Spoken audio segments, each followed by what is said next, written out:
Bueno, Gabriel, muchísimas gracias por estar hoy con nosotros en Resilientes del Vetas Perú. Es un placer en realidad tenerte a ti aquí y más bien gracias por el tiempo. Sé que estás empezando una nueva responsabilidad y bueno, la idea ahora era un poco hablar sobre este nuevo informe del IPCC, pero antes que nada, que la mayoría de la gente te conoce, si te puedes presentar y más bien cuál es tu posición ahora, ¿no?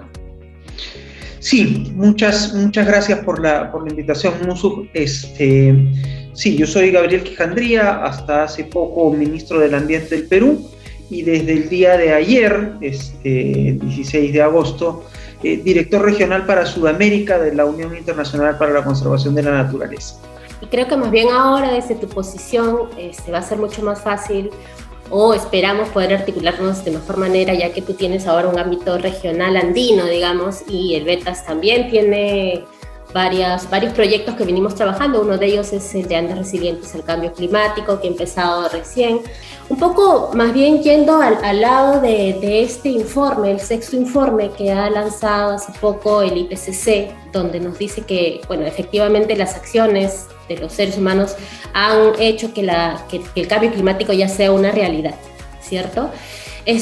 ¿Cómo podemos determinar que el cambio climático ya está acá? Porque a pesar de esta serie de cosas muy palpables, aún existe un porcentaje de la población o de la comunidad que sigue pensando que el cambio climático no es real. Entonces, ¿cómo es que podemos ver que sí, ya lo tenemos acá?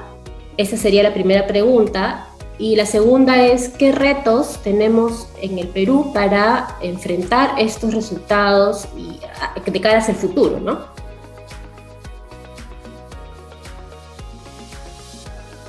Creo que los datos hablan por sí solos en términos de lo que nos muestra el informe del IPCC, que además no hay que leerlo solo, no hay que leerlo junto con otros informes anteriores o posteriores. Uno que ha salido publicado el día de ayer de la Organización Meteorológica Mundial, específico para América Latina, que confirma pues lo que ha salido en el sexto informe del IPCC, pero ya con un foco, ¿no? Con un zoom muy particular en la región de América Latina y el Caribe, y muestra pues datos muy concretos. 2020 ha sido el tercer año más caliente del que se tenga registro, o con mayor nivel de temperatura del que se tenga registro en la historia en el Caribe.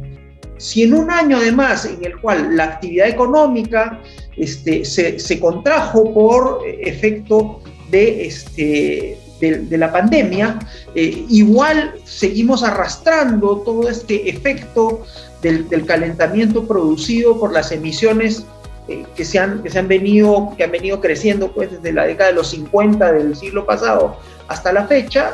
Nos damos cuenta que el problema tiene un nivel de acumulación y un nivel de inercia que es tan grande que no basta pues simplemente con tomar medidas ahora, sino que hay que tomarlas rápido, y hay que sostenerlas en el tiempo, ¿no? O sea, necesitamos hacer un proceso, y es lo que muestra claramente el informe, de transformación estructural de nuestro sistema económico, de la forma en la cual aprovechamos los recursos naturales, de la forma en la cual vinculamos o sostenemos la existencia del ser humano sobre la Tierra, porque si no, no hay opción, ¿no?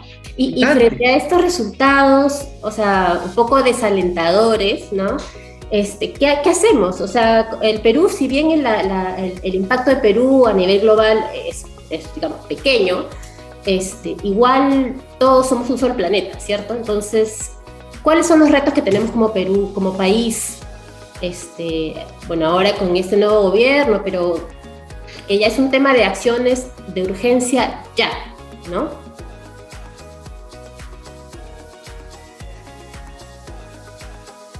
A ver, sin duda, en el caso peruano, yo diría que la expresión más clara del efecto del cambio climático sobre la vida cotidiana de las personas, o lo que se está viendo de manera más explícita es el efecto sobre la disponibilidad de recurso hídrico, ¿no? O sea, la disponibilidad futura del agua dulce, ¿no? O sea, cómo este efecto que está habiendo sobre los glaciares andinos, y la pérdida de estos como estos almacenes de agua dulce, y el efecto que está teniendo pues sobre la productividad agrícola, sobre las posibilidades que tienen las comunidades ganaderas o incluso las mismas ciudades pues de abastecerse para agua potable y para servicios de saneamiento.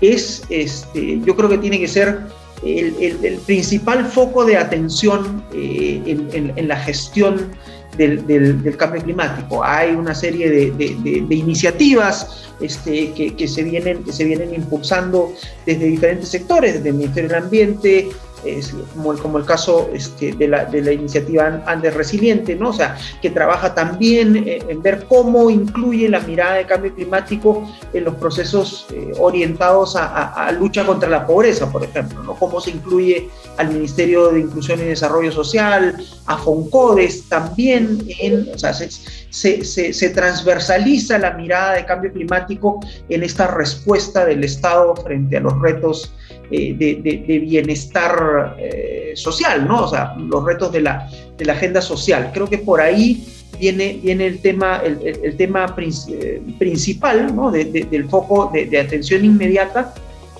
y junto a las soluciones técnicas, ¿no? A lo que hay que proponer en términos de construcción de reservorios, de recuperación de ecosistemas proveedores de agua. O sea, creo que hay un tema principal vinculado al tema, a la gobernanza o a la construcción de estas, pues, lo que se llaman a veces habilidades blandas, ¿no? Alrededor de la gestión de estos de recursos como el recurso hídrico, que creo que todavía en el Perú requieren mucho fortalecimiento para superar problemas vinculados a la forma como nos organizamos para abordar un problema de esta escala, ¿no? Sí, y justamente acabas de mencionar uno de los temas que trabajamos aquí mucho y que tú lo mencionaste muchísimas veces dentro de tu gestión como ministro, el tema de la importancia de los bosques. No solamente los bosques amazónicos, que es lo que la mayoría conoce, porque obviamente tenemos mayores hectáreas de bosques amazónicos, sino que en nuestro caso que vemos directamente el tema de los bosques andinos, la importancia, porque finalmente son los productores de muchos de los servicios ecosistémicos que manejamos, digamos, en las zonas urbanas y rurales, ¿no? ¿Cómo ves tú más bien ese tema, ¿no? El tema de los bosques andinos en este contexto de cambio climático y esta emergencia, ¿no? En la que estamos ahora.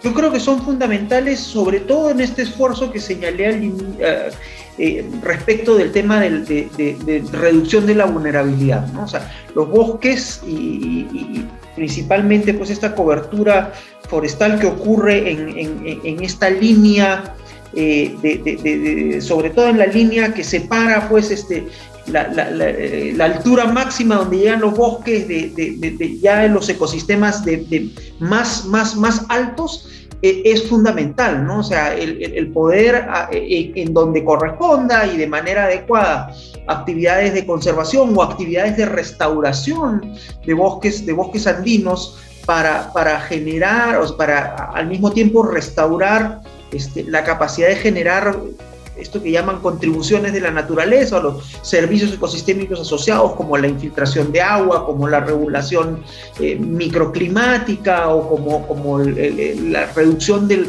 la erosión y por tanto del peligro de desastres en estas zonas.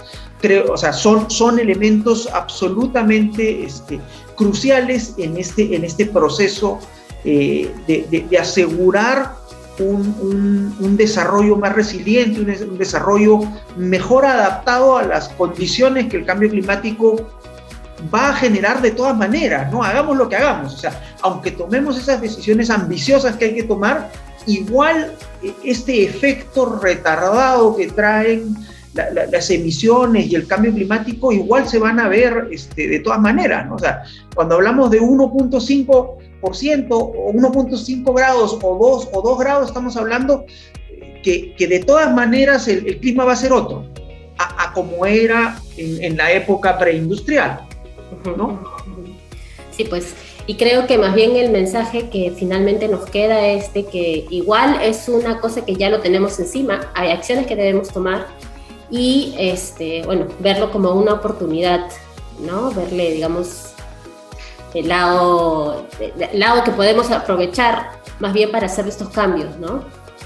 Sin duda, ¿no? O sea, creo que hay que ver las dos caras de la moneda, ¿no? O sea,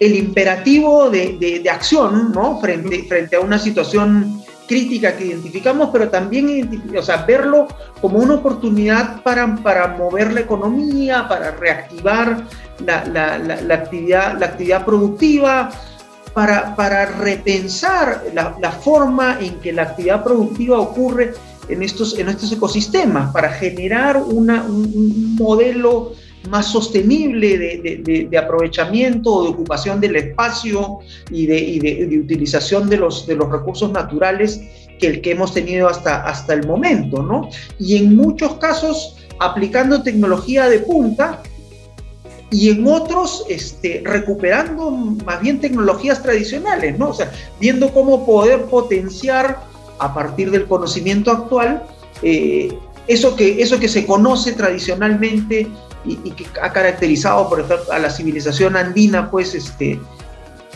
históricamente, ¿no? En su capacidad para adaptarse a estos ecosistemas retadores, ¿no? A estas condiciones retadoras del ecosistema. Sí, más bien, muchísimas gracias, Gabriel. No sé si tú quieras decir algo más, pero de nuestra parte, muchísimas gracias. Más bien, muchos éxitos en este nuevo reto profesional. Y bueno, estamos seguros que vamos a seguir en contacto y trabajando juntos. Agradecer el espacio, pedir a todos quienes se conecten o miren este video, que revisen la información del IPCC, busquen la información vinculada a estos temas de cambio climático para informarse, para estar claros sobre las medidas que hay que tomar, porque si bien lo que uno lee es preocupante, también en estos informes lo que nos muestran es que hay opciones. O sea, todavía tenemos tiempo para solucionar esto. Y si bien mucha de la acción sí depende de los estados, una buena parte de esta depende de la acción de cada uno de nosotros, ¿no? De la acción que cada uno de nosotros como personas individuales tomemos en nuestra vida cotidiana, ¿no? Y creo que eso se hace más factible de llevar adelante si yo estoy mejor informado. Así es. Muchísimas gracias, Gabriel. Esta es una edición más de Resilientes. Muchas gracias y nos vemos para el siguiente programa. Un abrazo.